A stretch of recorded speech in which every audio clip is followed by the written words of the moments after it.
আজকে আমি জিতে গেছি। ওদের প্রতি আমার ভালোবাসা জিতে গেছে। তোমাদের বলেছিলাম না আমার ভুলের জন্য ড্রাগন গাছটা শেষ হয়ে যাচ্ছে। না, শেষ হলো না, বোধহয় শুরু হলো।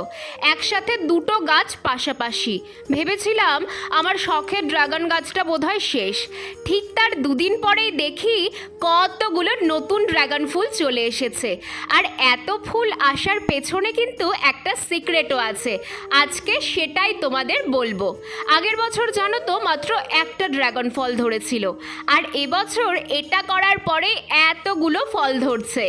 ড্রাগন গাছে আলাদা করে কোনো যত্নই আমি করিনি, শুধু এবছর গাছের মাটিটা পরিবর্তন করে সবজির খোসা পচিয়ে সেই সার মাটিটাই আমি দিয়েছি। ব্যাস, তাতেই ম্যাজিক হলো।